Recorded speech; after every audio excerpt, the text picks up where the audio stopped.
నిజంగా కష్టపడుతున్న న్యాయం జరగలేదనేది నా భావన. వాళ్ళ ఊళ్ళో కూడా ఇది ఒక మంచి అవకాశము. మనం చేయాల్సిన పని వాళ్ళే చేస్తున్నారు. ఏడాది ఏం చేయాలో ఈరోజు వాళ్ళే చేస్తున్నారు. మనము జాగ్రత్తగా పార్టీని జాగ్రత్తగా పికప్ చేసుకున్నాం. కానీ ఇప్పుడు నేను అడిగేది ఒకటే, పార్టీ అంటే ఎలక్షన్ ఏం చేయాలి, పార్టీని పికప్ చేసుకుందాము అంటే నేను చెప్పే రెండు విషయాలు. ఒకటి, రాజకీయంగా మీకు ఏమైనా నష్టమైందా ఈరోజు నాకు కానీ గవర్నమెంట్ కానీ మీరు చెప్పండి, ఈరోజే సాల్వ్ చేస్తాను. ఈరోజు ఏదో నా బిల్డింగ్ కొట్టేసినారా, కొత్త బిల్డింగ్ కట్టేసినారా, బండి కాల్ చేసినారా, కొత్త బండి నా చెట్లు కొట్టేసినారా. రూలింగ్ లో ఉన్నప్పుడు మీది బాధ్యత, అపోజిషన్ లో నాది బాధ్యత. మీకు ఏది కావాలి,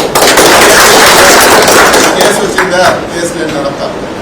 ఊరికే నోట్ మాట్లాడలేదు, అక్కడ కేసు వచ్చిందా, మీ కేసు నేను నడతాను. ఇంట్లో ఇబ్బందిగా ఉందా, ఆ కేసు వచ్చినప్పుడు అది కూడా నాది బాధ్యత. మీకు ఎప్పుడు ఏదున్నా కూడా మీరు ఖచ్చితంగా మీరు దృష్టికి తీసుకురండి. ఈరోజు ఒక పెన్ను పేపర్ తీసుకోండి. ఇంకొకటి మాత్రం పొరపాటు చేయద్దు, ఏడైనా సమస్య జరిగి కేసు ఇవ్వకుండా మాత్రం ఉండదు. కేసు ఇవ్వకుండా ఉన్నారంటే మళ్ళీ ఉండదు, మళ్ళా జరుగుతుంది. ధైర్యంగా ఒక చోట తిరగకూడదు. నాకు కూడా చెప్పినారు, నువ్వు పోతే నీ పైన 307 పెడతారు, పెట్టు 307 పెట్టు. నేను ఖచ్చితంగా చెప్పేపోయినాను, పెడతా 307. అలా ఈరోజు మీటింగ్ ఉంది, రాత్రి 1 గంటకి ఎఫ్ఐఆర్ కట్టారు. నాన్ బెయిలింగ్ ఒక 4 ఎఫ్ఐఆర్లు కట్టారు. గొడవ చేసి నా పైన ఎఫ్ఐఆర్ కట్టాను. నువ్వు ఈ మీటింగ్ పోతే నీకు మధ్యలో అరెస్ట్ చేస్తాను, నీకు నాన్ బెయిల్ అరెస్ట్ చెయ్యి, నేను పోతాను. నేను బెయిల్ కూడా అయ్యాను, నేను ఏడా పోను. ఈరోజు నేను మీటింగ్ వెళ్తా, నేను ఖచ్చితంగా మీటింగ్ పోతాను చెప్పి ఈరోజు ఖచ్చితంగా ఇంటికి వచ్చాను. ఏ పని నేను సిద్ధంగా ఉంటాను. ఒక్కసారి ఎదుర్కొంటే రెండోసారి నాకు వస్తాదేమో అంటే 100 దెబ్బలు తింటాను. ఒక్కసారి ధైర్యంగా ఉంటే 100 సార్లు మనం ఒకసారి ఇబ్బంది పడితే మనం ఏమన్నా ఇది అవుతుందా, మళ్ళీ పికప్ చేసుకుంటాం. ఆ పక్క ఎవరున్నారని ఓట్లు పడ్డాయి, పట్టుగా 10 మంది ఉంటే వాళ్ళు జాగ్రత్త చేసుకుంటారు. మన వాళ్ళు పైన కొంతమంది సరే మంది ఎవరికైనా నష్టం జరిగిందా, నాకు గోడ కొట్టేసినారంటే కూడా చెప్పండి, మళ్ళా గోడ పెట్టినారు. నేను ఇచ్చే బాధ్యత రాజకీయంగా మీరు నష్టపోయినారా, నాది బాధ్యత. వేరే ఏది ఉన్నా కూడా నా వాళ్ళు చేస్తారు. ఏమన్నా ఈ ఇద్దరు కూర్చోండి, నాకు రాసి ఏమైనా మండలాలన్నీ కూడా విషయాలు కూడా రాసి ఊరికి నష్టమైంది, కేసులు ఏమి రిజిస్టర్ అయినా ఇదేం రిజిస్టర్ కావాలి, కేసు నడిపేదానికి ఒకవేళ మనల పైన కేసులు పెట్టారా అవన్నీ నేను ఏం కావాలని నాకు ఏం చెప్పినట్టు చేస్తాను. ఏ విధంగా సపోర్ట్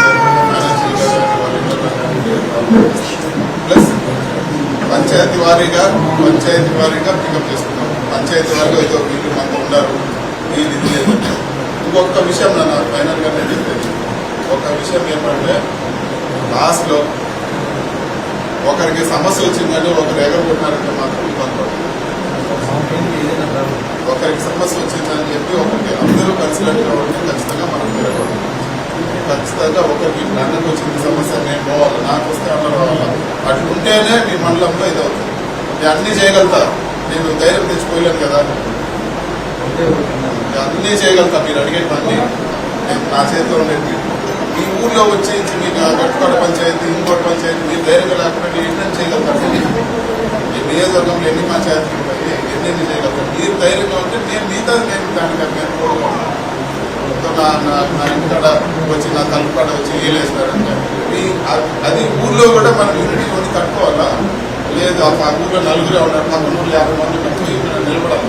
నిలబడితే ఒకసారి సమస్య, రెండోసారి రాదు, రెండోసారి మళ్ళీ ఎవరు చేసి చేయడం లేదు. ఈ మండలంలో మనం ఏ రోజైనా పొరపాటు చేసినా ఊరికి మనం ఎవరికి మనం ఒకరికి ఆస్తి